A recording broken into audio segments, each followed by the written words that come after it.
propósito fortalecer las capacidades clínicas para el diagnóstico clínico del chikungunya, con especial énfasis en la población pediátrica, dado el contexto epidemiológico actual.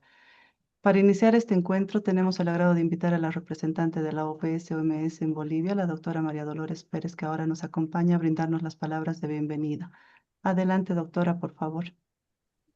Muy buenas tardes, ¿me escuchan? Perfectamente, doctora. Muchísimas gracias.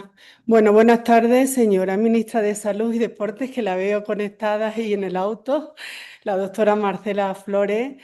Buenas tardes también a la doctora Roxana Salamanca, no sé si está conectada en este momento, viceministra de Promoción, Vigilancia Epidemiológica y Medicina Tradicional, al equipo técnicos nacionales, a la red de expertos clínicos en arbovirosis, a los colegas de OPS, OMS, tanto de la sede, que los veo conectados, con especial mención al doctor San Martín, como los de la oficina de OPS, OMS aquí en Bolivia. Estimadas y estimados participantes, en nombre de la Organización Panamericana de la Salud, Organización Mundial de la Salud, pues es un gusto darles la bienvenida el día de hoy a este webinario sobre el diagnóstico clínico y el manejo del chikungunya, con especial énfasis en la población pediátrica. Y antes de nada me gustaría agradecer al Ministerio de Salud y Deportes por el liderazgo en la respuesta frente a la arbovirosis en el país. Y bueno, viendo el contexto epidemiológico actual, pues nos recuerda que las arbovirosis continúan representando un desafío que es muy importante para los sistemas de salud de la región y de los países. Y frente a este escenario, pues es fundamental que fortalezcamos una respuesta que sea mayormente integral y que combine no solamente la vigilancia epidemiológica, sino también el diagnóstico oportuno, el control vectorial y la comunicación de riesgo. Sin embargo, el manejo clínico sigue siendo un componente central en la respuesta y el fortalecer las capacidades del personal de salud para que podamos hacer una identificación temprana y un manejo adecuado de los casos, pues es una estrategia que es clave para prevenir complicaciones y sobre todo para proteger la vida de los pacientes.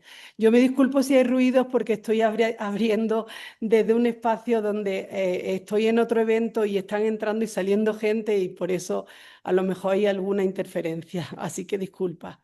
Pero bueno, este tipo de webinarios viene a contribuir al fortalecimiento de la educación continua y al trabajo de la Red Nacional de Expertos Clínicos en Arbovirosis, que cumplen un rol estratégico en el acompañamiento técnico a los servicios de salud. Y desde la OPS-OMS, para terminar, quisiera reiterar nuestro compromiso de continuar apoyando al Ministerio de Salud y Deportes de Bolivia en todo lo que es el fortalecimiento de las capacidades, no solamente para la prevención, sino también para la detección y el manejo de la arbovirosis, y que querría dar un especial agradecimiento al doctor Cleves Lu y al programa especial de arbovirosis de la OPS-OMS en Washington, D.C. por todo el apoyo que nos han dado para que podamos organizar este espacio. Y les doy las gracias por darme la oportunidad de hacer la apertura y les deseo pues, un webinario muy provechoso. Muchas gracias nuevamente. Muchas gracias, doctora Pérez, por sus palabras y por el acompañamiento constante de la OPS-OMS al país frente a la respuesta a los brotes de arbovirosis. Seguidamente tenemos el honor de invitar a la ministra de Salud y Deportes, la doctora Marcela Flores, a brindarnos sus palabras de bienvenida y apertura al seminario.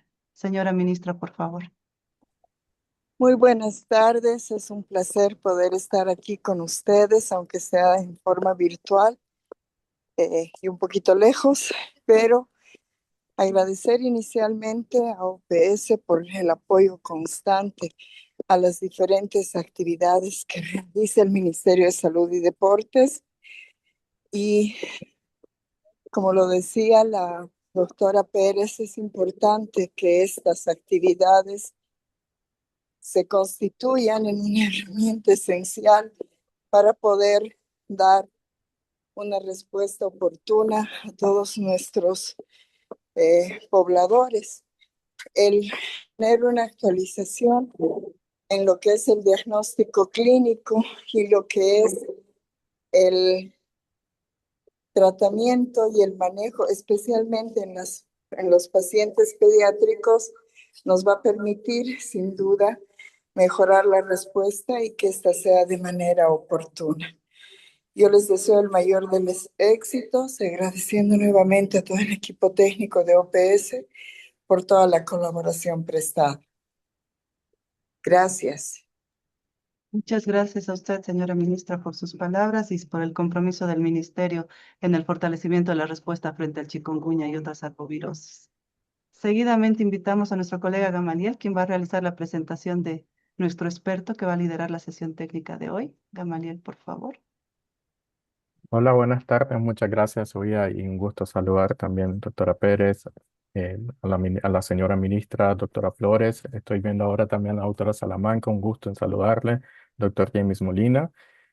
Vamos a iniciar con la parte técnica del webinario el día de hoy, también de este seminario virtual. Y conozco a muchos de ustedes, pero para los que no me conocen, yo soy Gamaliel Gutiérrez, soy médico epidemiólogo y trabajo para el Programa Especial de Enfermedades Arbovirales con sede en Washington, D.C. y estoy a cargo de toda lo que es la coordinación para lo que es el manejo clínico de las enfermedades arbovirales. Me voy a permitir compartir mi pantalla solo para mostrar un poco la agenda, el contenido, lo que vamos a hacer, lo que vamos a trabajar el día de hoy. Solo me avisan, por favor, si se está viendo. Vamos a Ahora pasar a una sí. presentación. Listo. Hoy vamos a hablar del chikungunya, una enfermedad arboviral, de algo que pensábamos hace tiempo de que no causaba letalidad, pero hemos estado viendo en los últimos años un cambio en el patrón clínico de la enfermedad. Y estamos viendo que es una enfermedad que produce casos graves, pero que también produce muertes. Y con una letalidad igual o incluso mayor a la observada en los casos de dengue, una enfermedad que bien conocemos en la región. Hemos visto también cómo afecta principalmente esta letalidad o estos casos graves a poblaciones vulnerables. Y cuando hablamos de poblaciones vulnerables, nos referimos a embarazadas, nos referimos a recién nacidos, adultos mayores o personas con comorbilidades, que son los que tienen este riesgo de presentar estos cuadros graves o defunciones.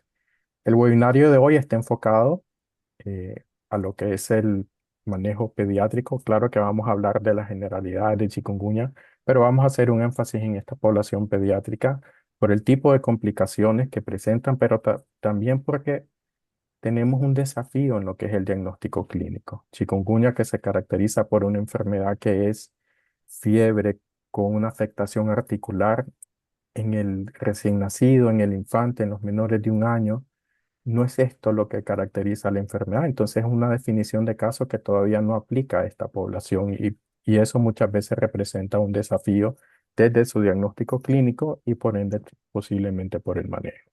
Entonces vamos a hablar un poco sobre generalidades, la definición de caso hecha por la OPS que requirió una revisión sistemática.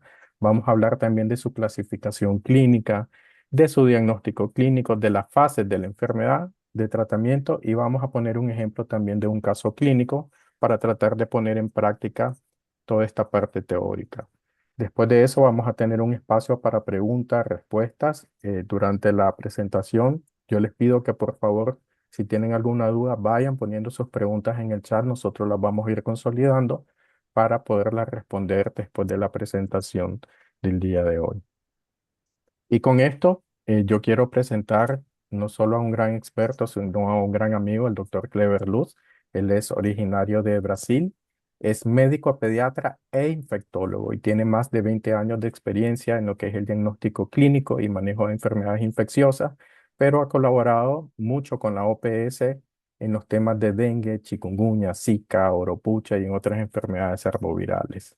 El doctor Clever Luz es profesor asociado grado 4 del Departamento de Enfermedades Infecciosas del Instituto de Medicina Tropical de la Universidad de Río Grande del Norte, Brasil, y también es miembro del Grupo Técnico Internacional de Expertos en Arbovirus de la OPS, pero también es miembro del Grupo Técnico Asesor en Arbovirus de la Organización Mundial.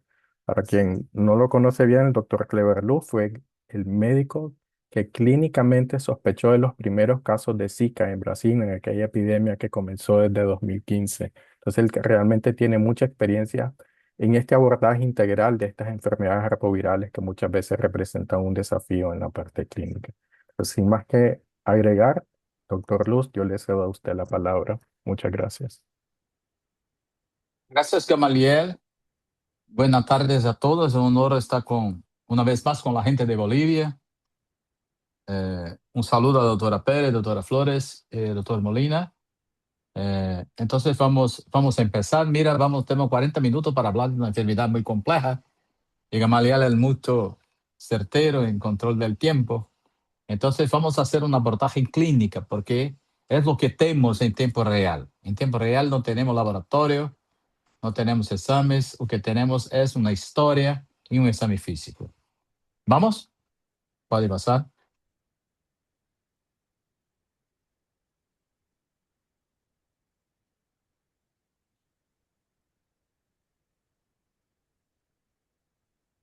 Próximo.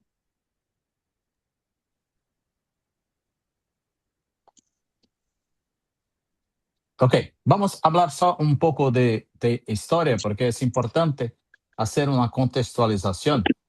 Mira, que esa es una publicación muy antigua donde se hace una investigación de una epidemia de una enfermedad febril en India en 1965. Entonces, hay una descripción muy detallada de la manifestación clínica de chikungunya. Hubo en este caso aislamiento del virus chikungunya de los enfermos.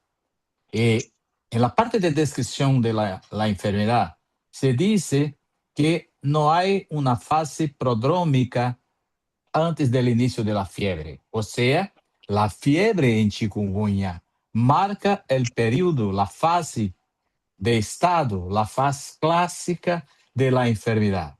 Todos nosotros sabemos que los pródromos son signos clínicos que indican que hay una enfermedad. Todavía es prácticamente imposible se definir el nombre de la enfermedad. Entonces mira que la enfermedad inicia cuando se establece la fiebre. Eso que es el inicio de la enfermedad y que no es precedida de pródromos. Una segunda parte es muy importante, que es el compromiso articular. Y el compromiso articular se hace por la presencia de la dolor y también puede haber edema. Y que es muy frecuente, un compromiso de múltiples articulaciones. Y que la temperatura puede ser una temperatura baja, pero es en general una temperatura alta. Y que es una enfermedad que el periodo febril tiene un cambio de 1 hasta 7 días y que en general tiene una duración de 2 hasta 4 días. Y que otra manifestación puede estar presente como mialgia, un dolor lumbar, dolor de cabeza y una debilidad. Una debilidad es una prostración. Y claro, manifestación digestiva. Y también habla de rash. O sea, recuerda, en 1965, la gente tenía una descripción muy detallada, una descripción clínica. Y es exactamente eso que nosotros necesitamos hacer cuando estivermos delante de un niño enfermo con una enfermedad febril. Y que, claro, puede haber sangrados. Claro que puede haber sangrados. Y que en la parte de examen físico no hay tantos marcadores clínicos, todavía podemos detectar una linfadenopatía. Y que al final del texto se habla que la convalescencia es prolongada. ¿O qué es la convalescencia? Es un periodo donde el niño está enfermo, todavía no hay fiebre, porque la fiebre es el inicio de la enfermedad. Y al final comenta que hay una posibilidad de evolución para defunción. Es claro que eso no es tan frecuente como en los casos de dengue o como en caso de una enfermedad febril, meningocócica, por ejemplo, pero sí puede pasar. Entonces, debemos siempre estar atentos para la posibilidad de una evolución grave una evolución para defunción. Mira, a la izquierda es una foto, una figura de una niña de 7 años, acá de Brasil, del nordeste de Brasil, que tiene un caso de chikungunya confirmado. Mira la hiperemia conjuntival que puede estar presente en Zika, mira la presencia de rash en su brazo y también la importante deshidratación de esta niña. Entonces, ¿qué necesita esta niña? Necesita de tratar la fiebre, tratar el dolor y tratar la deshidratación, que es un tratamiento muy común y donde toda la gente, todos los pediatras están capacitados, pero hay médicos de la atención básica que tal vez no esté tan capacitado a hacer ese tratamiento. Es lo que vamos a discutir acá. Próximo. Adelante. Mira, esa es una nota informativa de 2010, hace como 16 años, donde no se detectaba la enfermedad chikungunya en América. Entonces había una preparación por parte de OPS, por parte del Ministerio de la Salud de muchos países, para capacitar a la gente. Entonces, hace 16 años donde se empezó esta capacitación. Y que hacemos ahora es una capacitación a más para gente que ya trabajaba en 2010 y para gente que empezó a trabajar hace poco tiempo. Próximo. ¿Y qué se pasa ahora? Un reporte de que la situación en su país, el bonito país de Bolivia, hay un incremento muy grande en los casos de chikungunya. Ya hubo en pasado brotes de chikungunya en Bolivia y ahora, juntamente con Brasil, vivemos brotes muy importantes de casos de chikungunya. Y mira abajo a la derecha que en 2023 hubo un brote muy intenso en Paraguay y que año pasado hubo un brote intenso en Ilha Reunión, en Pacífico. ¿Y qué se pasó en Paraguay distinto do que se pasaba en pasado? Siempre había la posibilidad de casos graves, de casos que evolucionaban para defunción. Que se pasó en Paraguay en 2023 es que un gran número de enfermos, adultos mayores, pero especialmente niños, desarrollaron cuadros graves de chikungunya. Y que la principal característica en los casos graves era el choque. El choque es la incapacidad de una buena perfusión de oxígeno en la periferia. Entonces, el choque es un marcador importante en los casos de chikungunya. Y para iniciar la discusión, es muy importante recordar que cuando el enfermo, un niño, desarrolla choque por dengue, en general, el niño no tiene fiebre, porque hubo una efervescencia, una disminución de la alza térmica en el niño con chikungunya, el niño con dengue. Pero en el niño con chikungunya hay una persistencia de la fiebre. Entonces la gente puede pensar, ¿será un choque séptico? ¿Será un choque de una otra naturaleza? ¿O un choque por chikungunya? Es muy importante mirar los casos graves. Siguiente. Entonces es muy importante para toda la gente comprender que se pase un caso clínico. Entonces, para los arbovirus, para toda la enfermedad febril, pero es muy importante para los arbovirus, identificar la cronología de los síntomas. ¿Cuándo empezó la enfermedad? ¿Cómo empezó? Si empezó con fiebre, si empezó con dolor, si empezó con manifestación digestiva, vómitos y diarrea, por ejemplo.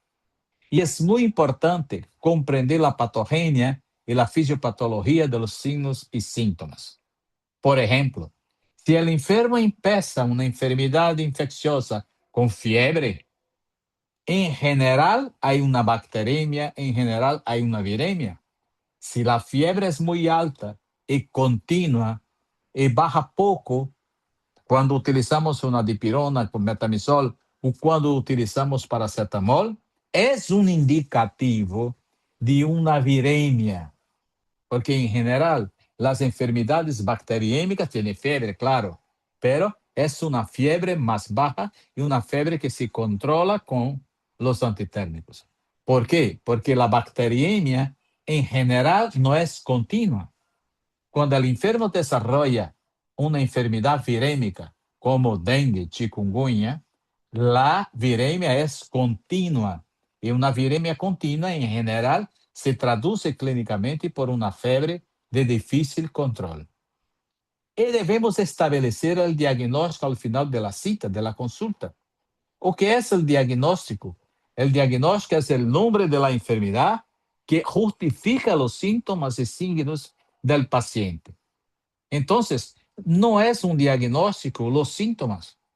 La dolor de cabeza, la diarrea, no es un diagnóstico, es un síntoma.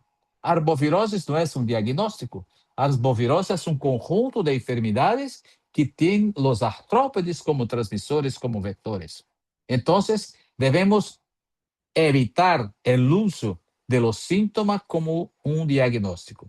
El diagnóstico tiene que ser un nombre de una enfermedad. Dengue, chikungunya, oropuche, zika, fiebre amarilla. Eso que es un diagnóstico. Otra cosa importante es que es dengue A, dengue B, dengue C, todavía no es un diagnóstico. Dengue A no existe. Lo que existe es una categoría de intervención grupo A, una categoría de intervención grupo B.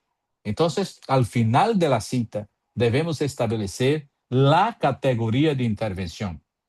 Entonces, dengue A, B y C no es el diagnóstico. Siguiente.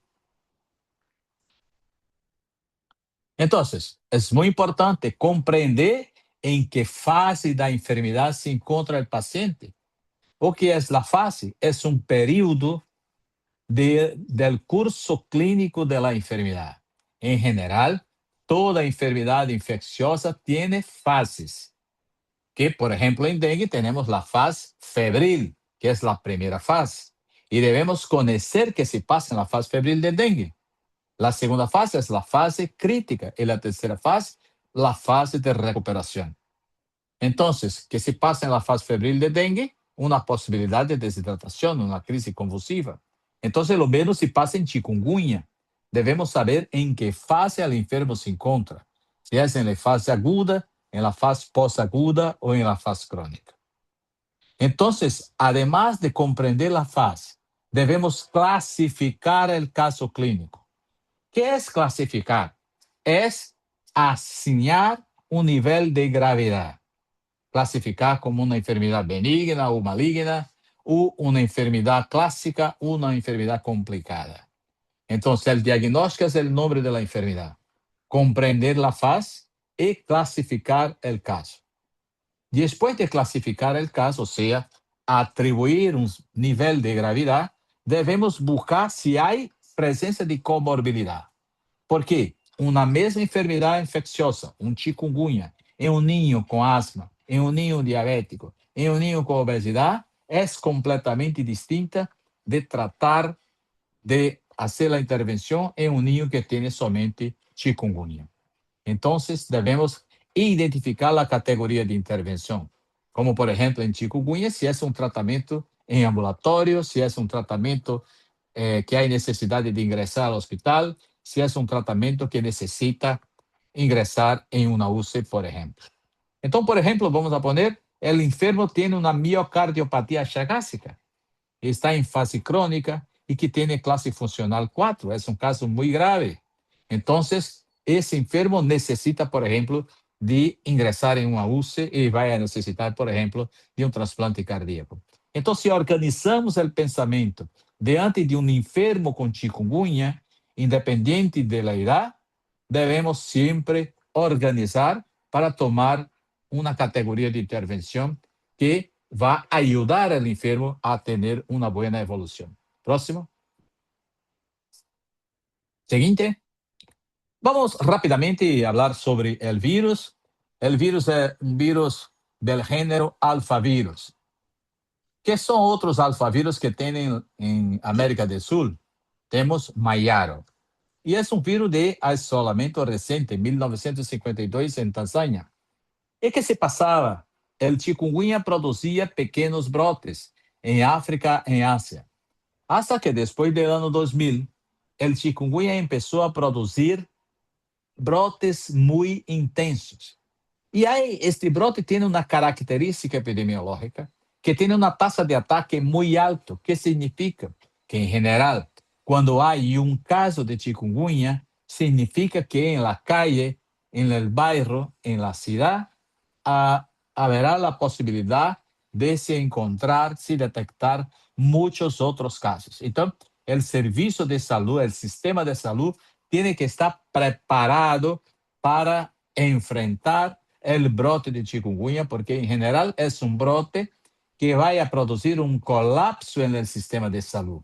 El colapso significa que no hay camas, no hay UCI, no hay médicos, no hay licenciadas para enfrentar el brote. Entonces, el sistema tiene que estar organizado, planificado para enfrentar el brote de chikungunya.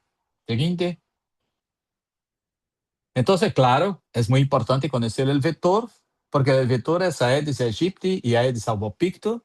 Albopicto es lo más importante, y el virus chikungunya ha sufrido una mutación que mejoró la adaptación a los vectores. Y es un motivo que explica por qué ahora hay tantos brotes de chikungunya. Entonces, es muy importante conocer el vector, porque durante una consulta, una cita de un niño sospechoso de chikungunya, es muy importante que el médico tome 1 minuto, 2 minutos para hacer una parte educativa, para explicar a la familia, a la papá, a la mamá, al abuelo, la importancia del control vectorial dentro de la habitación y en la comunidad. ¿Por qué?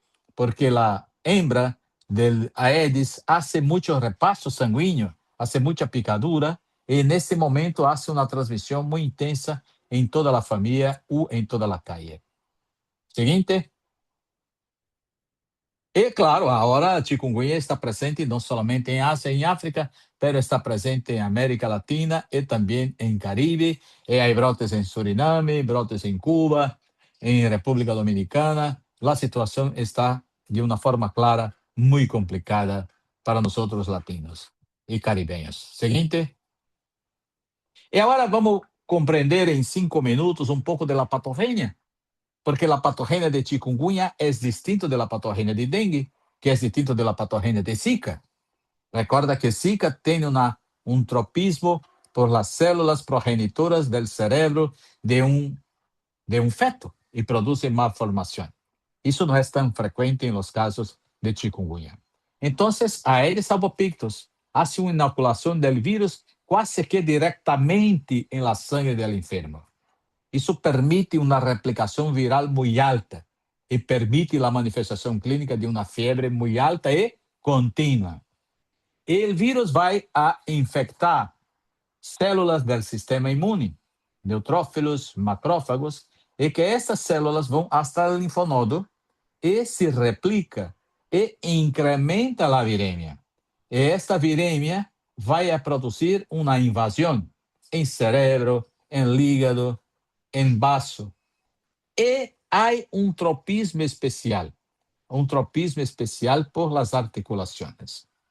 Todavía, en niños pequeños, en especial en los recién nacidos, la viremia es tan intensa que tenemos un compromiso articular, sí, claro, hay, pero hay una fuerte posibilidad de que esa viremia produzca una enfermedad sistémica. ¿O qué es una enfermedad sistémica? Es una enfermedad que afecta varios órganos y sistemas del individuo. Entonces, cuando hay una sospecha de caso de infección por transmisión vertical de la mamá para el niño, producida por el virus chikungunya, no vamos a esperar el clásico de chikungunya, que es el compromiso articular. Es una enfermedad sistémica, como sistémica es la infección por el virus dengue, como sistémica es una infección por Neisseria meningitidis, como sistémica es una infección por Staphylococcus aureus en un recién nacido, por ejemplo. Entonces, cuando hablamos de una infección por un bacilo gram negativo, un Escherichia coli, en un niño, siempre miramos el sistema nervioso central. Entonces, lo mismo se pasa con chikungunya. Cuando miramos que hay una posibilidad de una infección por el virus chikungunya en un recién nacido, en un niño pequeño, hasta 30 días, en especial los niños que tienen menos que 1 año de edad, debemos mirar la posibilidad de una infección sistémica. Claro, utilizamos la definición de caso, sí, es posible, pero para los niños pequeños, una enfermedad febril, una enfermedad sistémica. Eso que debemos pensar para hacer el diagnóstico y el manejo de la infección en el niño pequeño. Entonces, un compromiso sistémico de la piel, del sistema nervioso central, de músculo, de ossos, de trato digestivo, por ejemplo. Siguiente.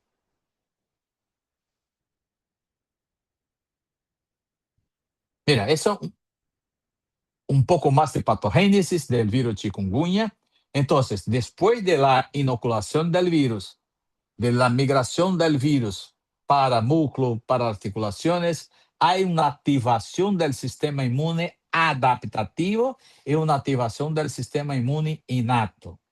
Entonces, habrá una producción de una gran cantidad de citocinas proinflamatorias. En especial, esta producción de citocinas proinflamatorias, una activación de macrófagos, una activación de neutrófilos, se hace, claro, dentro de las articulaciones.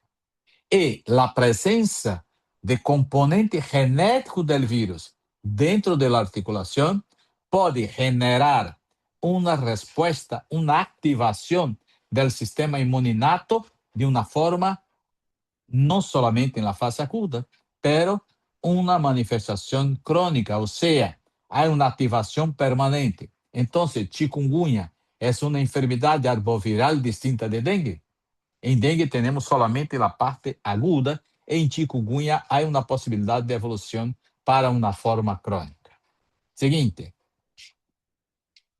Entonces, claro, es una forma resumida de la patogénesis. Entonces, en general podemos decir que no hay caso de infección por el virus chikungunya sin la presencia de fiebre, porque tiene viremia. Y como la viremia es alta, la fiebre es continua. Es difícil controlar la fiebre en los casos de chikungunya. Y como hay una diseminación del virus, se produce una mialgia también muy intensa. Y que en los niños la mialgia se manifiesta como una irritabilidad. El niño tiene un lanto muy continuo. Tiene un lanto por 24 horas, 48 horas, un lanto continuo. Y claro, hay un compromiso articular con poliartralgia, una poliartritis que sea una manifestación de una inflamación articular por dolor, por calor, por rubor o por una limitación al movimiento. ¿Recuerda? Si tiene limitación al movimiento es porque puede haber una artritis. Entonces, no es solamente la dor, es un cuadro artrítico, o sea, hay edema, hay calor, hay rubor y limitación a la movimentación. Y claro, un grupo menor de enfermos puede desarrollar un rash y adentra en el diagnóstico diferencial de las enfermedades exantemáticas en el grupo pediátrico, que es muy frecuente. Los enterovirus pueden también producir el rash.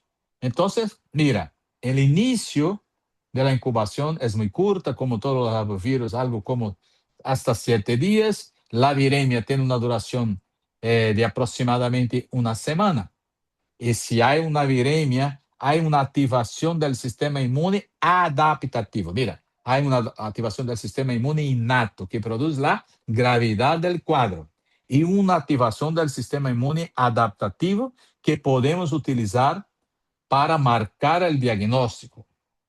Recuerda, podemos utilizar, pero no es confirmativo. ¿Por qué? Porque una vez que se produce la IgM puede ser detectada por un longo período, meses, hasta años. Y la IgG es detectable por toda la vida. Entonces, como la IgM puede ser detectada por un período de meses, no podemos utilizar la IgM como un marcador laboratorio de confirmación. ¿Qué buscamos? Buscamos la viremia. No hay necesidad de hacer un cultivo de virus. ¿Por qué? Porque podemos utilizar un teste molecular que va a detectar el RNA del virus chikungunya. Entonces, una vez que se detecte el ácido ribonucleico del virus chikungunya en la sangre en el sistema nervioso central, en la piel, se confirma la infección por chikungunya. Entonces es muy importante no se perder la oportunidad de detectar la viremia por un test molecular. Claro, podemos hacer cultivo de virus. Todavía el cultivo es muy complejo.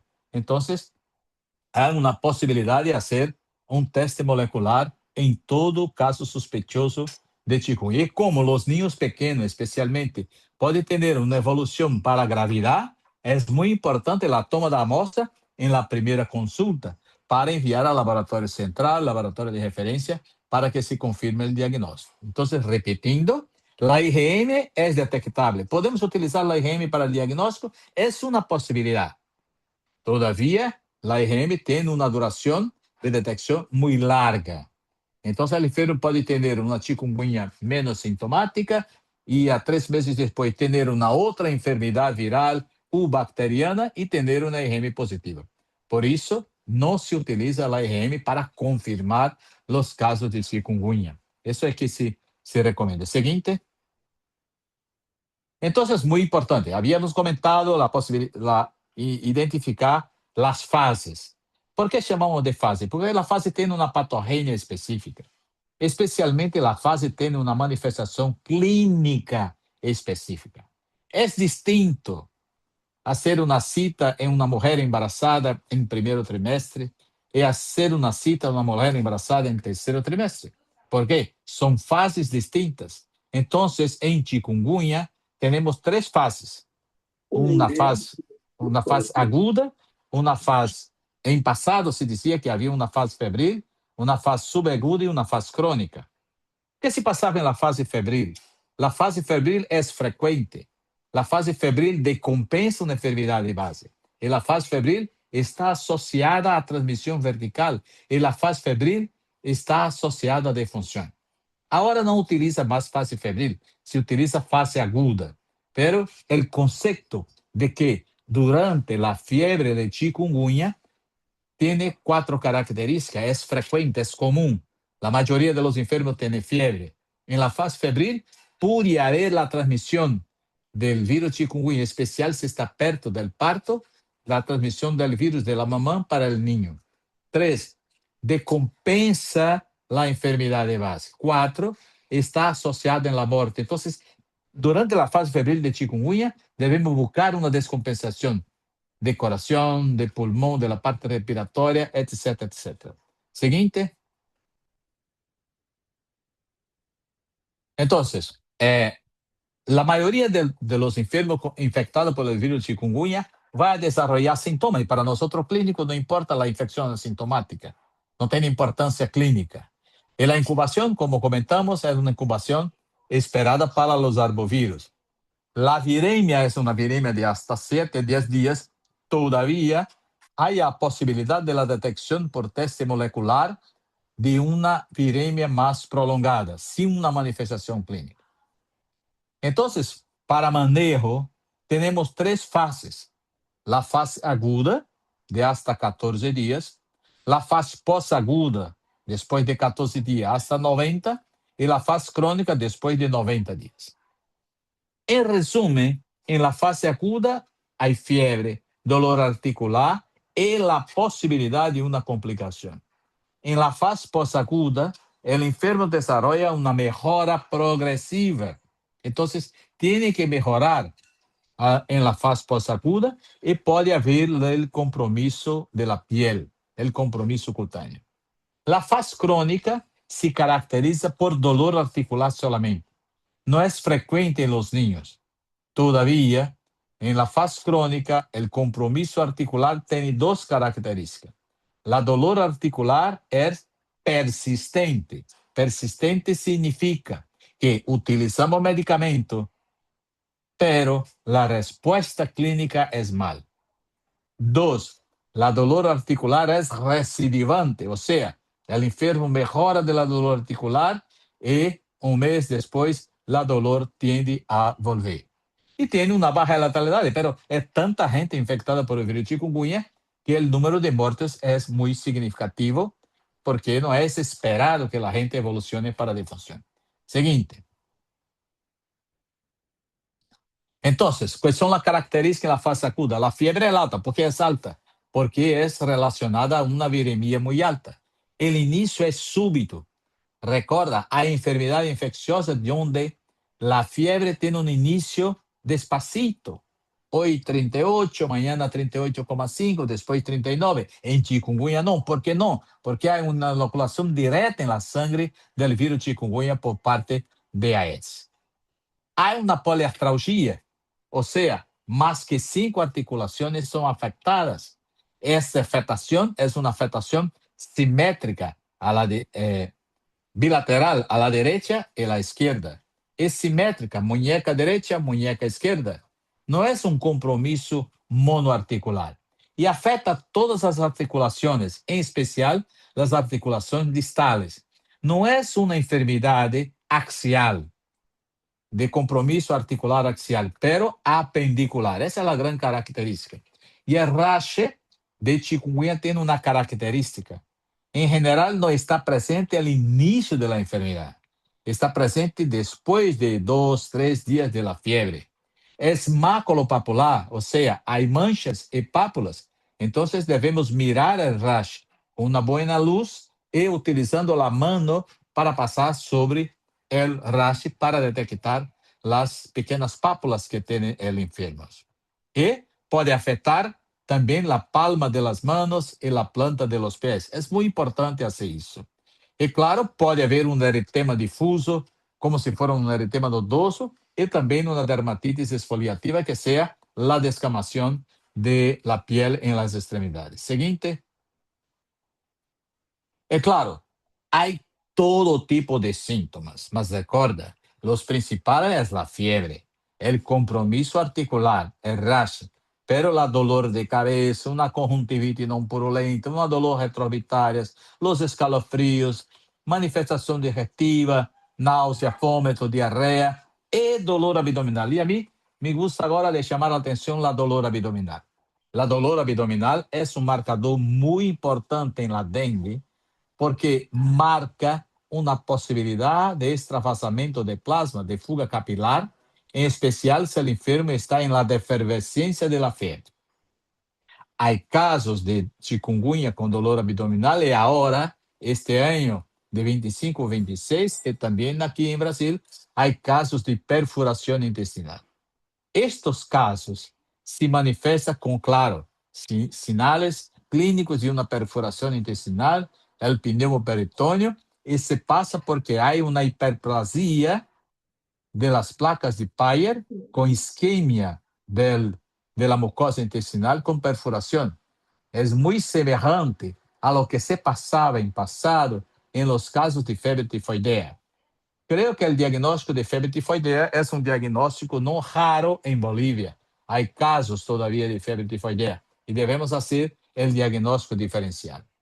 Recuerden el artículo de 1965, el comentario del autor, que la presencia de linfadenomegalia.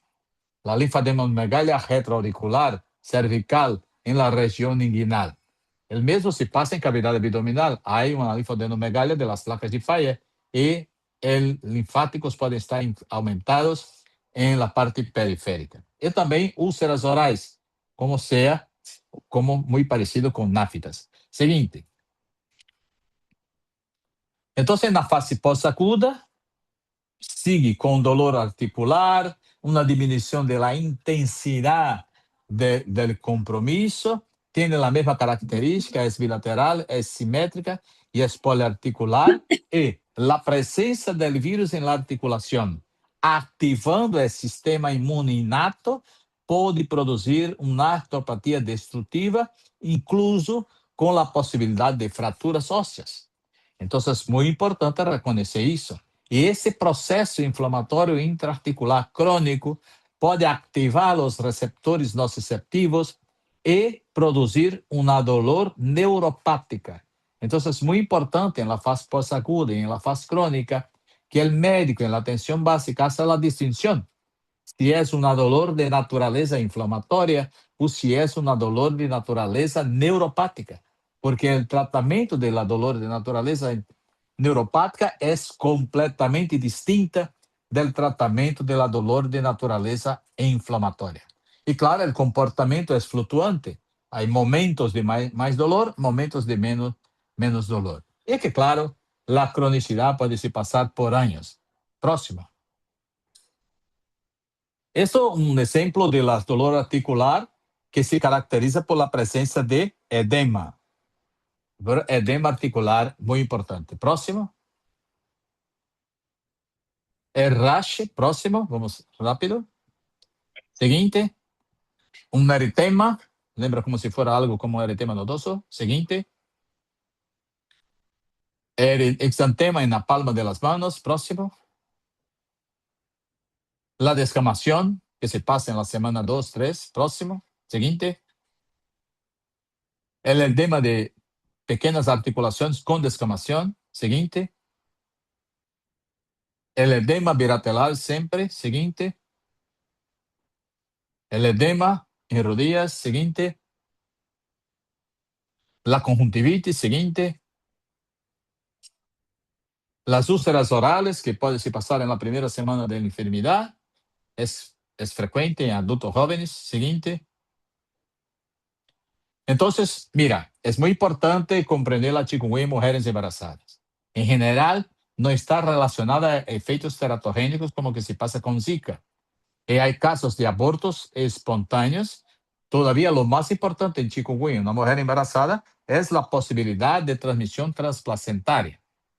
Y no hay necesidad de cambio del tipo de parto. Si necesita hacer un parto quirúrgico, que se lo haga. Y también no se detecta chikungunya en la leche materna. Por tanto, la lactancia no es interrumpida. Y debe hacer el monitoreo diario de la mujer embarazada, en especial al final del embarazo. Una mujer con chikungunya activa cerca del embarazo debe ingresar al hospital para ser monitorada. Siguiente. Eso, una embarazada con chikungunya. Siguiente. Y el recién nacido. El recién nacido creo que es el grupo más importante para los médicos del sistema de salud de Bolivia. ¿Por qué? Porque en general desarrolla una enfermedad grave. Una enfermedad grave, porque hay una transmisión vertical en periodo periparto, o sea, antes del parto. Y si la mujer desarrolla chikungunya antes del parto o después del parto, el niño tiene un riesgo de estar infectado con el virus chikungunya. Entonces, el periodo periparto. Y la afección del sistema nervioso central es grave y frecuente. Y también puede haber una hipovolemia con choque. Entonces, es muy importante el manejo de la hidratación en los recién nacidos. Siguiente. Y claro, son los síntomas de que lo importante, la letargia, la irritabilidad y el llanto frecuente. Y también desarrolla cianosis. Y al final de la segunda, tercera semana, desarrolla lesiones vesicoampullosas superficial que son de difícil manejo. Y también puede tener linfopenia y trombocitopenia. Y puede presentar los sangrados. Siguiente. Son ejemplos, puede pasar. Siguiente. Ejemplo de niños con manifestación cutáneas. Siguiente. Siguiente, una manifestación de todo tipo con cambio en la color de la piel, por ejemplo, una epidermólisis bollosa, parece la síndrome de la piel escaldada. Siguiente. Y claro, el compromiso articular de los niños mayores no es tan frecuente cuanto en los adultos, pero sí puede pasar. Siguiente. Entonces, en el laboratorio clínico no hay una cosa específica. Leucopenia con linfopenia. Recuerda que en dengue tenemos neutropenia, en chikungunya linfopenia. Puede haber trombocitopenia y hay marcadores inflamatorios, porque es una enfermedad infecciosa con una fuerte actividad inflamatoria, con proteína C reactiva presente e incremento de la velocidad de hemossedimentación. Puede haber incremento de las enzimas hepáticas y también de CPK. Siguiente. Para confirmar el diagnóstico, es muy importante tomar la muestra de sangre para hacer el test molecular. Entonces, en los primeros días de enfermedad, toma la muestra para el RT-PCR. Y después de 8 días, lamentablemente, tenemos que hacer la serología IgM. Próximo. Seguinte. Entonces es muy importante, especial para adultos, porque hay niños que no contemplan la definición de caso. ¿Qué es un caso sospechoso? Una persona que vive en Santa Cruz de la Serra, que es una área de transmisión de chikungunya, y que tiene fiebre asociada a artralgia o artritis, y que no se explica por otra condición. Y, como comentamos, la fiebre en general tiene un inicio súbito, con una duración no mayor que 7 días.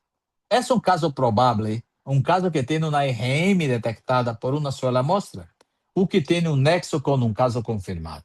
Y para confirmar un caso de chikungunya, que se utiliza la detección de ARN viral por RT-PCR o teste serológico más complejo, que no vamos a comentar porque su utilización es muy baja ahora. Próximo. Seguinte. Y precisamos clasificar el caso. Se clasifica en 3. Un chikungunya, donde hay solamente fiebre, el compromiso articular. Hay un chikungunya con manifestación extraarticular. Es un caso de chikungunya probable que tiene manifestación del sistema nervioso central, cardiovascular, oftalmológica, hepática, dermatológica, etc. E também pode ser um caso grave quando tem falha de um sistema orgânico ou de um órgano, o que necessita de hospitalização. Seguinte. E chamar a atenção no caso grave. No caso grave, em pediatria, se caracteriza também pela presença de um choque, uma diminuição da pressão arterial, que pode ser um choque distributivo, cardiogênico ou misto. Um compromisso orgânico, uma falha respiratória, um falho renal, manifestação do sistema nervoso central, uma irritabilidade, crise convulsiva, afetação respiratória cardíaca e agreguei agora a perfuração intestinal. Para casos graves, por favor, hacer el ingreso hospitalario, definir si necesita de una UCI, necesita de una evaluación por un equipo multidisciplinario, intensivista, infectólogo, cardiólogos, etc. Y siempre hacer la toma de los exámenes generales. Próximo. Seguinte. Y, claro, puede haber en niños pequeños, recuerda siempre buscar la presencia de choque. Entonces tenemos que tomar la tensión arterial y hay un riesgo muy importante de evolución para defunción. Seguinte. Es un ejemplo de un niño. Mira la irritabilidad de este niño y el rash. Seguinte. La irritabilidad. Hay una síndrome hiperálgica. Seguinte. El rash, el edema. Seguinte. Una erupción atípica de chikungunya. Seguinte. Seguinte. Entonces ya comentamos, el edema es una enfermedad sistémica. Seguinte. El rash. Seguinte. Entonces el rash no es un mesantema, es un eritema. Seguinte. La irritabilidad. Seguinte. El muñeco de goma que tomamos la mano y hacemos la extensión de la mano, hace una flexión. Seguinte. La erupción de los niños. Seguinte.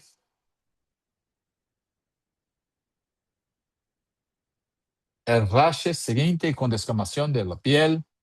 La hiperpigmentación, que es un fenómeno, un cambio de la color de la piel. Seguinte. Los edemas. Seguinte. Las bullas. Seguinte. La epidermólisis, como una infección por Staphylococcus aureus. Seguinte. La descamación, muy grave. Seguinte. La cianosis, los signos de Raynaud. Seguinte. Y la evolución de desnutrición. Mira a izquierda, con 2 días de enfermedad, el niño estaba bien. Y la intensa desnutrición proteico-calórica al fin de 10 días. Seguinte. ¿Es posible diferenciar la manifestación clínica? Seguinte. Claro, hay una tabla de OPS. Recomendaría todo la ver. Entonces, la erupción, la conjuntivitis, las artralgias, la mialgia, los sangrados son muy indicadores de que sea una enfermedad arbovirótica. Seguinte. Y para distinguir entre la chikungunya, dengue y zika, el prurito es muy importante en Zika, el compromiso articular en chikungunya y la trombocitopenia e incremento del hematocrito conjuntamente con la leucopenia en los casos de dengue. Siguiente. Es muy importante hacer el diagnóstico diferencial con dengue, con malaria. Siguiente. Hay un detallamiento con la leptospirosis, la artritis séptica, la zika, la fiebre reumática especial para los pediatras. Siguiente. Y también el lupus eritematoso para las formas crónicas. El Mayaro es clínicamente igual al chikungunya y la distinción tiene que tener laboratorio para hacer la distinción entre los dos. Todavía Mayaro es una enfermedad de la selva y chikungunya es una enfermedad urbana. Siguiente. Hay otras enfermedades como fiebre del Nilo Occidental, que está presente en Brasil, la sífilis secundaria, la sepsis. En general, agregamos antibióticos en los niños recién nacidos. Y la fiebre maculosa por carapata. Siguiente. Vamos a comentar un poco de un caso clínico. Siguiente. Del Hospital Materno Infantil de Santísima Trinidad de Paraguay. Siguiente. Entonces, la mamá tenía un embarazo sin ningún problema. Todavía había tenido fiebre 48 horas antes del trabajo de parto. Tenía un rash con picadura, ¿no?, durante la internación. Y empezó el trabajo de parto sin presencia de ninguna intercorrencia. Siguiente. Entonces, fuera un parto vaginal, sin problema, épica 9/9, el recién nacido estaba muy bien. Entonces, en el examen físico tiene un rash, entonces el enfermo tiene que se quedar ingresado en el hospital. Siguiente. ¿Y qué se pasa? El niño estaba bien, en el día 2 tiene un teste molecular positivo para chikungunya. Y mira que el enfermo estaba relativamente bien, todavía tenía un rash generalizado. Siguiente. La enfermedad sigue, la presencia de sangrado, lesión bullosa, llenado capilar lento, taquicardia, entonces recibe expansión y hay una necesidad. Mira la cianosis y la gravedad de la cianosis periférica de este niño. Es una enfermedad muy compleja. Próximo. Siguiente. Entonces sigue con sangramientos, un caso muy severo. Siguiente. Y tiene una evolución muy grave, con una evolución muy complicada, y que se administró la inmunoglobulina para este niño, que es una tentativa de tratar los casos de chikungunya grave en los recién nacidos. Siguiente. Entonces, diante de un caso sospechoso de chikungunya, debemos clasificar el caso, entender la fase, si hay manifestación extraarticular o no, o si es un caso grave. Siguiente.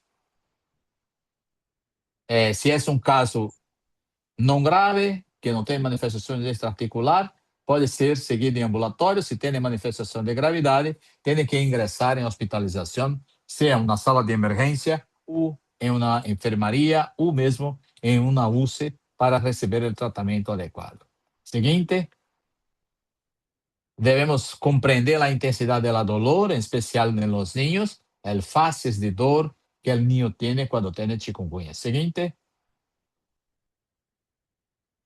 Y hay una tabla donde tem las dosis de los analgésicos. No se utiliza corticosteroide en la fase aguda, solamente dipirona o paracetamol para tratar, mira, los dos, la dolor, que es importante en los niños, y la fiebre. Siguiente.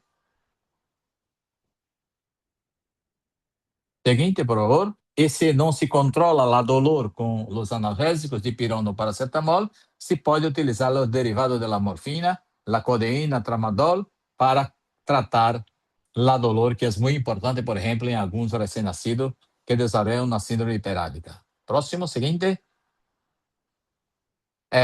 Los antiinflamatorios no son recomendados en la fase aguda, por tanto, en las 2 primeras semanas. Y los antiinflamatorios se recomiendan después de la segunda semana para control del compromiso articular. Siguiente. En la fase posaguda, se puede hacer uso de corticosteroide porque ya no hay viremia, entonces se puede hacer el uso de prednisona, prednisolona para disminuir la inflamación articular. Siguiente. En la fase crónica se recomienda la hidroxicloroquina o metotrexato, pero no es frecuente en los niños que desarrollan una enfermedad crónica, excepto si ya tenía un compromiso articular como sea una fiebre reumatoide. Siguiente. Ok, entonces en resumen es muy importante establecer el diagnóstico de la enfermedad, el nombre de la enfermedad. Definir la gravedad. ¿Es un caso ambulatorio? ¿Es un caso de ingreso en la sala de emergencia? ¿Es un caso de ingreso en UCI, por ejemplo? Establecer la conducta diagnóstica complementaria, si necesario. Pero para manejar no necesitamos confirmar. Manejamos sin confirmación y esperamos la confirmación. Establecer la conducta y realizar el follow-up o el seguimiento del enfermo. Siguiente. Muchas gracias a todos y pasamos como que 10 minutos de mi tiempo. Muchas gracias, doctor Clever. Sí, efectivamente, 9 minutos, pero creo que estuvo muy interesante. Felicitarte nuevamente eh, por esta presentación bastante completa, pero también felicitar a las personas porque tenemos máxima conexión, 500 participantes conectados prácticamente todo el tiempo y entendemos que hubo gente que no logró conectarse, esto por la limitación técnica, ¿no? En la cantidad de personas que pueden estar en el Zoom. Sin embargo, tenemos la grabación y la vamos a compartir, por supuesto, con el país para que las personas que no tuvieron la oportunidad de verla la puedan ver. Vamos a pasar a un espacio de preguntas, comentarios. eh, y yo le voy a pedir aquí a mi colega Diego para que él había estado apuntando los comentarios y las preguntas, para que por favor pase aquí a leer unas y que el doctor Clever pueda responderlas. Pero si alguien igual quiere levantar la mano y hacer la pregunta en vivo, por favor, lo puede hacer sin ningún problema. Gracias, Diego. doctor Gamaliel. Doctor Clever nos pregunta la doctora Arispe. En el diagnóstico de un recién nacido asintomático, hijo de madre virémica, ¿se tiene que realizar el test molecular y en qué tiempo hay que hacerlo? Y si este fue negativo, ¿hay necesidad de hacer algún tipo de anticuerpos de control? Mira, en general la manifestación clínica es sintomática y grave. Independiente de los síntomas, porque el recién nacido puede estar en periodo de incubación. O sea, hay una viremia asintomática hasta que empiezan los síntomas. Entonces, se puede tomar la muestra de sangre el día 2, el día 3, después del parto, o el día 1 si hay síntomas. Entonces, para alta, para salir del hospital, necesitamos de un test molecular sin detección, indetectable, porque el inicio de la manifestación puede se manifestar hasta el día 7. Entonces, el niño tiene que estar en el hospital por 7 días, por 7 días. Y se toma siempre muestra de recién nacido, claro, si la mamá tiene una clínica compatible y en especial si hay un test molecular positivo para chikungunya.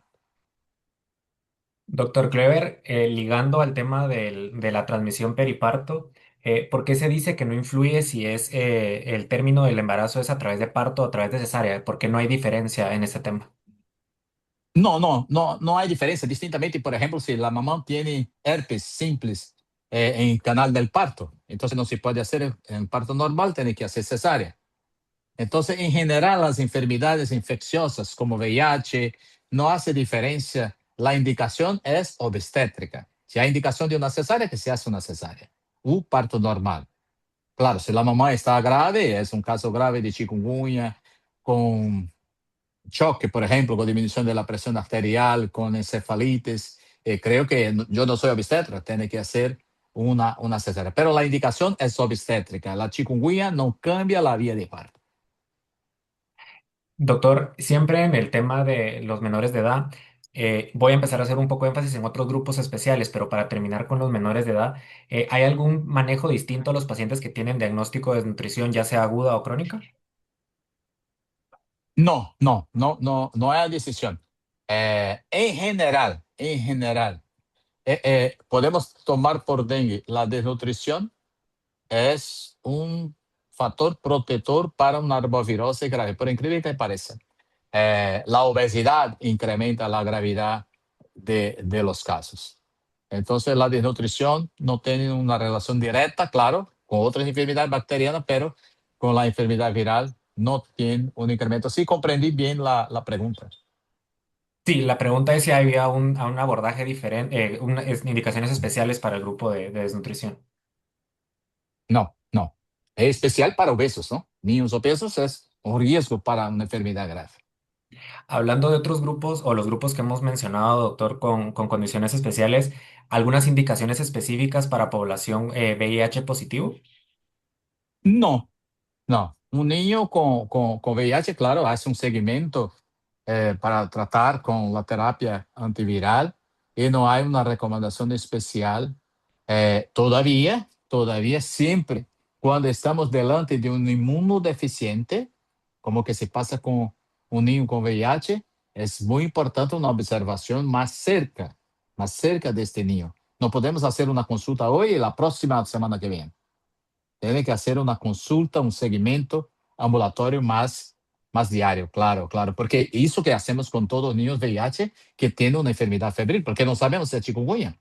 Puede ser una bacteriemia por Streptococcus pneumoniae, por ejemplo. Volviendo al tema, a la primera pregunta o ligándolo a la primera pregunta que le hice, doctor, em, si usted tiene alguna estadística o un conocimiento sobre el porcentaje de falsos positivos que puede haber en la fase aguda?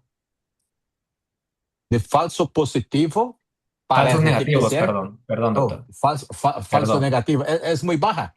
Porque si el enfermo tiene chikungunya clínicamente manifiesta, en general la viremia es muy alta. De dengue, chikungunya y zika, chikungunya es la que tiene la viremia más alta. Entonces, en general se detecta, no es difícil, es muy fácil si detectar la viremia por RT-PCR. No por cultivo de virus, pero por RT-PCR. Entonces, lo falso negativo es muy baja. Excepto, claro, si toma la sangre, la muestra el día 7, día 8, donde la viremia ya puede estar más baja. Hablando del Distinto de tema de Zika, recuerda, distinto de Zika. perdón. Porque en Zika la viremia es muy baja. Entonces tiene infección, tiene manifestación clínica todavía con la detección baja. Disculpa. No, gracias, no, gracias, doctor Clever. Hablando del tema de toma de muestras y el abordaje terapéutico del paciente, al momento del diagnóstico, cuando hay manifestaciones extraarticulares, ¿es recomendable hacer una punción lumbar en los pacientes para descartar neuroinfección?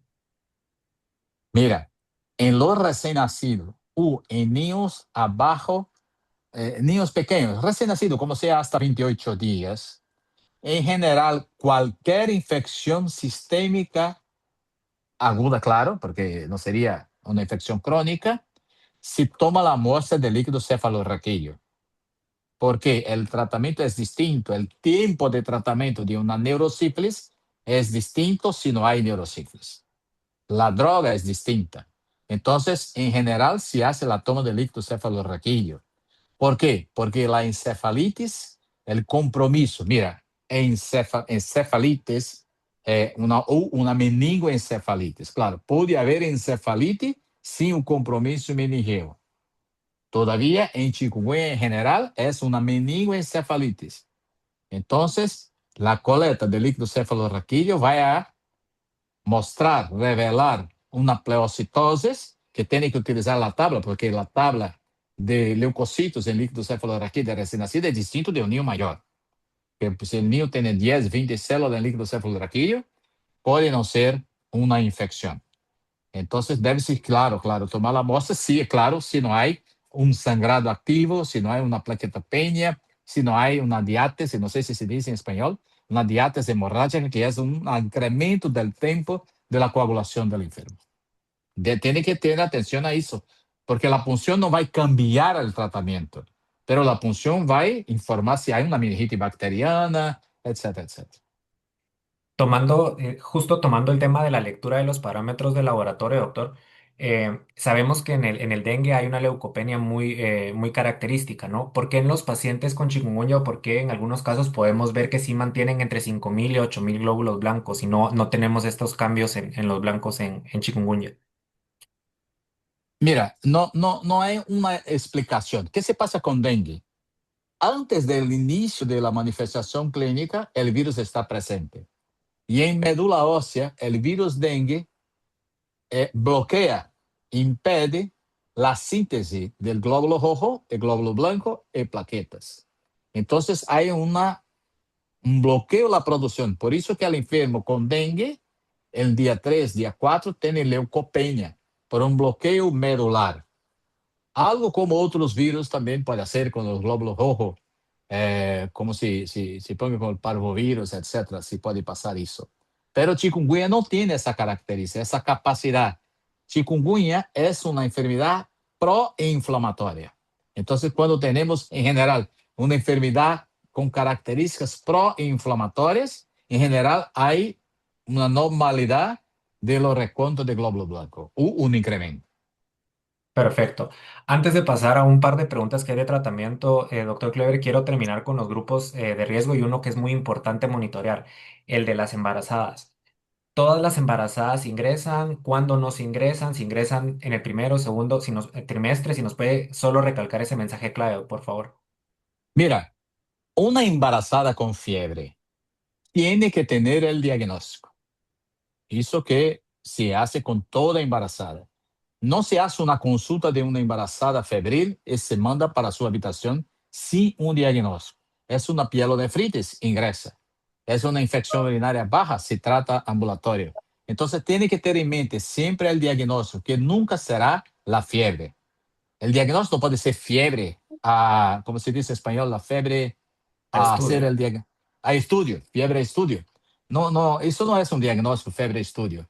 Tiene que hacer el diagnóstico. Entonces, la chikungunya en la embarazada, en especial al final del embarazo, la embarazada tiene que ingresar para ser monitoreada, porque puede ser una serie de complicaciones de propia embarazada o del embarazo.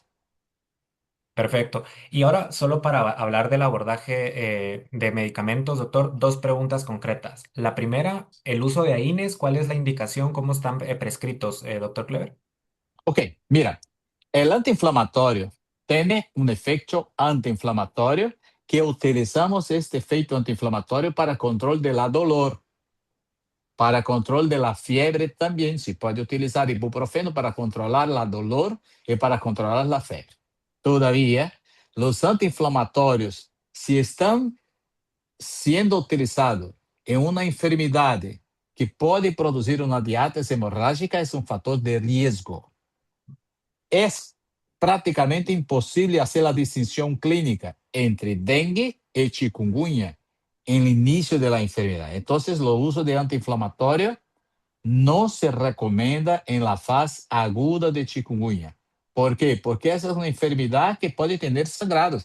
Recuerda el artículo de 1965, hay una parte que dice, los enfermos con chikungunya podrían tener sangrado vaginal, hemorragia digestiva. Y si tiene hemorragia digestiva, no podemos hacer AINES. Entonces vamos a tratar, no hay una necesidad de utilizar antiinflamatorio. Por favor, no utilice antiinflamatorio para tratar la dolor y la fiebre en la fase aguda de chikungunya. En la fase posaguda, después de la semana 2, claro, el 15º día se puede utilizar. ¿Por qué? Porque el riesgo de complicación se pasó. Y en ese sentido, ¿el uso de dexametasona o algún otro medicamento esteroideo está indicado, doctor Clever? El uso de corticosteroide en la fase aguda de una enfermedad infecciosa está bien establecido. Con una necrosis hemorrágica de la suprarrenal, debemos hacer uso de corticoides.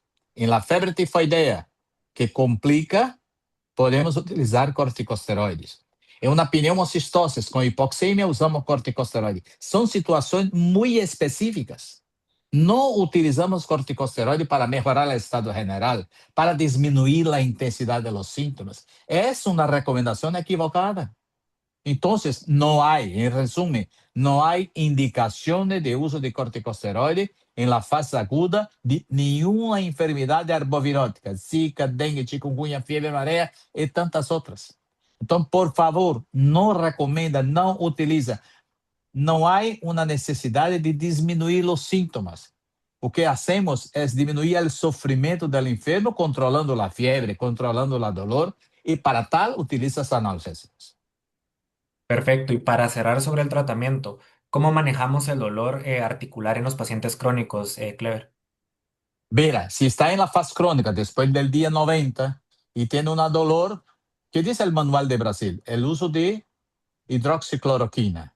Pero si hay una disponibilidad de uso de metotrexate, sí, el metotrexate es más eficaz que la cloroquina, la hidroxicloroquina. Y hay, claro, la recomendación de uso hasta de inmunobiológicos, pero en la mano de los reumatólogos. No somos nosotros los infectólogos que tratamos con eso. Y es muy importante, como comenté en la presentación, la distinción de que es una dolor inflamatoria de una dolor neuropática. Si la dolor es neuropática, usamos gabapentina, usamos amitriptilina. ¿Cómo sabemos? Porque no sé cómo se dice, Diego, la dolor como formigamentos, El como antes. Hormigueo. Eh, eh, parestesias, for- no, no es parestesia, formigueo. Hormigueo. hormigueo. Como formigo, como formigas, uma dolor intensa que não guarda uma relação direta com a inflamação. Então, se a dolor é neuropática, se tomamos uma escova de cabelo e passamos sobre a articulação, e o enfermo tem uma dolor intensa, é uma dolor neuropática. Não se resolve nem com corticoide, nem com metotrexato, nem com dipirona. Se utiliza metriptilina e se controla a dolor. Porque hay Perfecto. un sufrimiento, una secuela muy intensa para los enfermos crónicos, incluso una disminución de cognición, por ejemplo, en adultos mayores. Perfecto, doctor. Y rescato el mensaje que usted da. El manejo tanto del paciente crónico como también de la embarazada requiere un abordaje multidisciplinario, ¿no? Consultando con no solo el personal de infectología, sino que con las ramas específicas para el abordaje del paciente y sus características individuales. Sí, porque es muy importante cuando hacemos la consulta mirar la hemodinámica del enfermo, en especial los niños abajo de 1 año de edad. Mirar el tiempo del llenado capilar, la toma de la tensión arterial. Y creo que como en Bolivia es muy parecido como acá en Brasil, no hay aparejos para toma de la tensión arterial. Entonces se ponga el oxímetro y se dice que el enfermo está bien. Pero chikungunya no es una enfermedad respiratoria como COVID, como influenza. Entonces la saturación está bien, pero la onda de pulso, la ola de pulso está mal. La tensión arterial está baja. El tiempo de llenado capilar está incrementado más que 3 segundos. Entonces hay choque. Y si hay choque, debemos empezar la infusión de líquido. Como el choque tiene un componente distributivo, pero puede haber una miocarditis, el componente cardiogénico puede estar presente como causa del choque o asociado al choque. Entonces debemos hacer la infusión de líquido con cautela, despacito, sería 10 mililitros por kilo y después más 10 mililitros. No hacemos una infusión muy rápida, como que se pasa con dengue, porque el dengue es una fuga capilar. Eso es importante, el choque en niños y mirar la perforación abdominal, intestinal. Perfecto, doctor Kleber. Muchas gracias. Yo con eso he concluido la sección de preguntas. Doctor Gamaliel, le regreso la palabra. Muchas gracias, Diego. Muchas gracias, doctor Clever, por responder las preguntas. Sabemos que hay mucho más, pero también sabemos que estamos un poco pasados en tiempo. Yo quisiera comentar algunas cosas solo para cerrar esta parte técnica. Sabemos que todavía hay brechas en cuanto a normativas específicas para el manejo de chikungunya en población pediátrica, en la mujer embarazada. Sin embargo, ya estamos trabajando en la OPS para desarrollar un protocolo de manejo y nuestras normas nos dicen de que estos procesos los tenemos que hacer a través de una metodología Gray. Entonces, es un proceso que toma tiempo, obviamente, en el sentido de hacer revisiones sistemáticas, metaanálisis, analizar con los expertos, pero paralelamente lo que nosotros vayamos obteniendo en información y en recomendaciones, las vamos a ir compartiendo con los países. No vamos a esperar hasta que un documento esté completamente publicado y nos estamos enfocando en esta parte pediátrica en cuanto a cómo hacer el diagnóstico clínico, cómo debe ser el manejo en cuanto a dolor, las complicaciones neurológicas, las dermatológicas.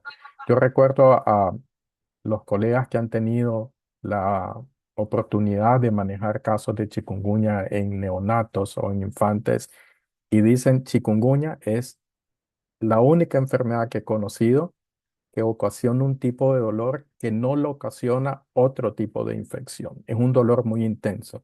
Entonces, ¿cómo manejar ese dolor realmente de una manera en protocolo estandarizada? Es lo que vamos a abordar entre otras cosas.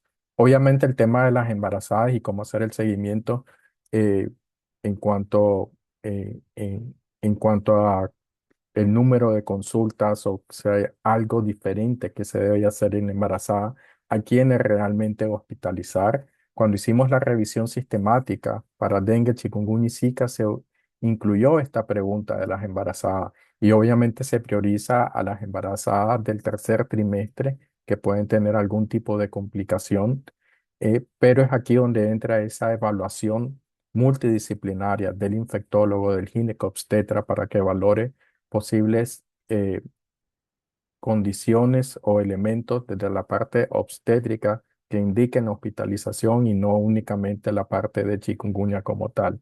En cuanto a las comorbilidades, recordemos, ¿no? O sea, no solo se trata de manejar chikungunya o manejar dengue. Si el paciente tiene una comorbilidad, se tiene que manejar también la comorbilidad también.